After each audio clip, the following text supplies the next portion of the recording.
tape because all the sheriff's department calls it tape. It doesn't bother me. They Okay. You always figure they know everything anyway. Yeah. How are you doing? I'm doing pretty good, Ted. How are you doing? Well, I'm hanging in there. I just got the bug last week and wanted to chat with you briefly because we usually have been away for a long time. Yeah, right. And right. How are things going for you over there? Well, quite well, quite frankly. I was just talking to someone the other day, and it's, the experience of coming over here is one of those, those good things, bad things kind of things. I wouldn't, if I hadn't come over here, I probably wouldn't be looking at a new trial in the Carol Durange case. Yeah. And the whole number of things have opened up, and I suppose that, if I have to spend several years behind bars, it might as well spend a little here, a little there. Kind of get a little variety, huh? Right. Yeah. They treating you pretty good? Well, yeah, sure they are. It's That's good. They've developed this paranoia about me. They have this unrealistic fear that I'm going to escape or so. I can't imagine where they're getting that. Yes, exactly. Let's see. I just wanted to call you up. Mainly, just a lot of things have been happening. They had that escape adventure, which caused a great furor of activity around here, and I guess some publicity over there. And now we're looking at what looks like a 95% chance of a new trial in the Carol Durange case. And while this case over here gets curiouser and curiouser because they've added a couple of additional Utah transactions, alleged transactions, in their attempt to gain a conviction in the Colorado case. Yeah. I don't know. I've been so overwhelmed by work recently that there's just a lot to do. But way back when I was, I guess it was back in April when I decided to represent myself in this case. I was just thinking to myself, I can hear Al think, yeah, I knew we'd try to do something like that. yeah, I knew you would. Well, I remember one time you commented, I can't remember whether something I read in your report. I think it may have been something I read in one of your reports, quite frankly. That I can't delegate responsibility or something to that effect. I don't know. I don't think it's exactly the way you put it, but yeah, I can't remember. But something more or less that I like to do things myself and have a hard time entrusting things to others. I can't remember how you high achievement. I'm not sure. Yeah, anyway, I was just well, I was just wondering. I know you're really at arm's length on this thing, and we haven't really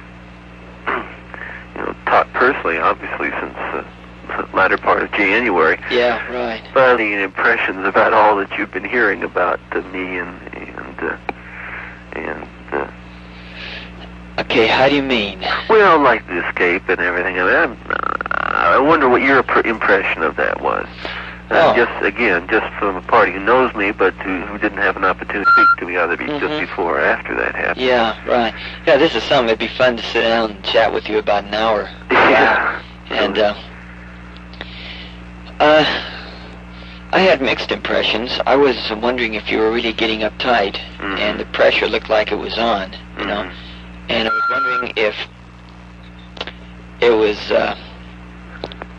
looked like in your mind that you were going to be convicted. So when the opportunity was there, and you just took it to leave, you know, I'd like to have been able to sit down with you before and after to see, you know. Well, after anyway. Right. Yeah, just to see what was happening. Yeah, what in your own mind, what was happening? What was the reason for it? I'd given it a great deal of thought. I'd been moved from Aspen, been in the Aspen, Pitkin County Jail, which is in Aspen, from January 31st until April the 11th, which is 73 days. I have all this memorized, you know. And in Aspen, I was an open affair. The jail is very small. It's 3, 4, 5, 6, 7 cells, and You know, and all the doors are open all the time. The place had been built in 1887. But it was just, you know, here is where I could come out and we could relate to talk to other prisoners, go in their cell, you know, something like at the state prison, not like Mac in the main line. And then they moved me down here. This is prior to the escape, because I was a security risk, and they put me in a 6 by 12 by 8 foot high cell and ordered no one to speak to me.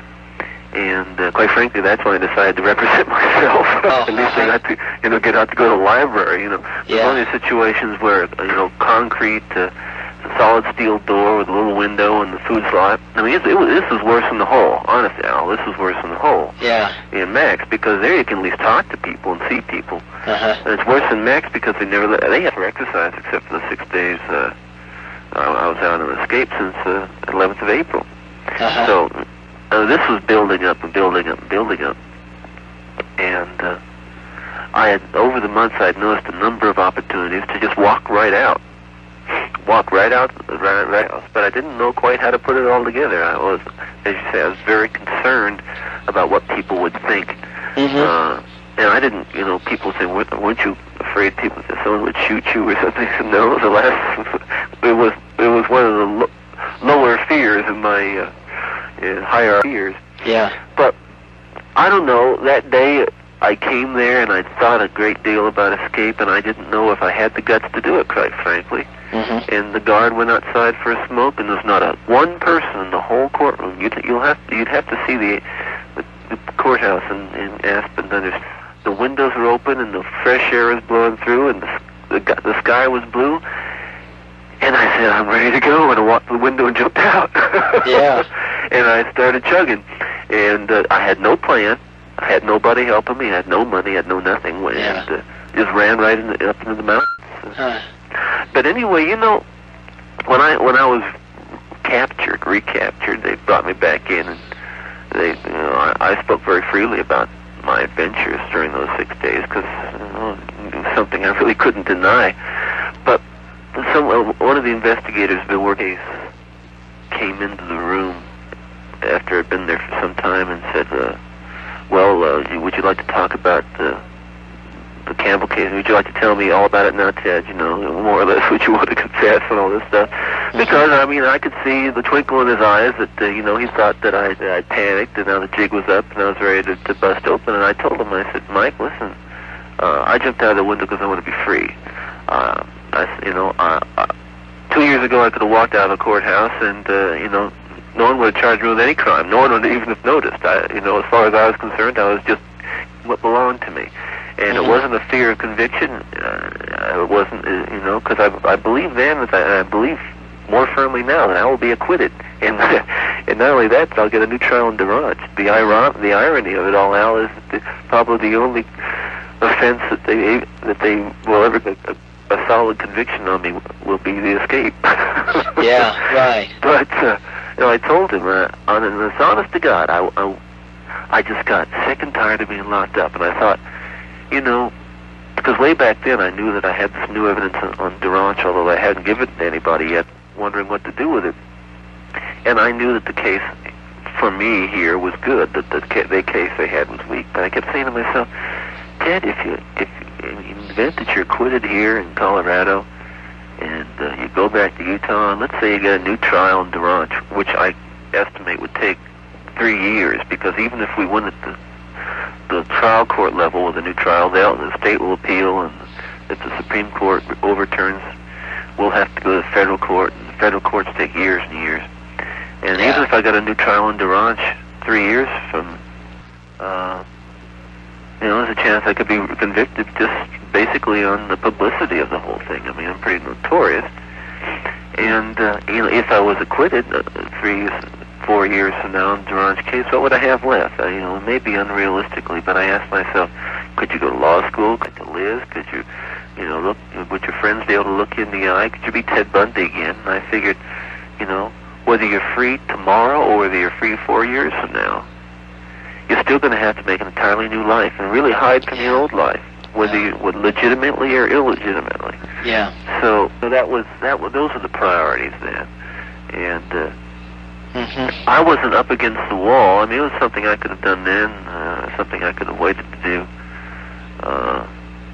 But it was just, I honestly just fed, you know, way up above my chin with being locked up. Right.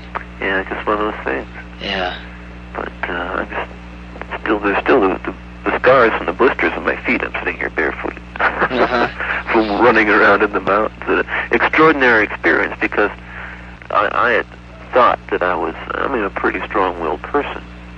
But, you know, believe it or not, it was the body that was strong, but the mind that was weak. That the morning after, well, I ran up, like 4,000 feet of very steep hill, actually Aspen for the other side, and they didn't know where in the world I was, and I was feeling really good that evening, and I started hiking up, and if I kept on hiking, I would have been long gone, but a very cold sleet and rainstorm hit me, and I got very cold, and then I went into a state of shock, and I managed to find a cabin, and the cabin was just, there was no way to get into it, and here I was shivering and hungry and cold, it was raining and blowing, and early the next morning, like 7 o'clock in the morning, and I was just sitting there, seriously considering giving myself up, and it was just a complete mind blow for me. Yeah. Just longed for freedom for so long, and now, like I was living my ultimate dream, all of a sudden I was willing to throw it away because I was cold and hungry, and I said, my Lord.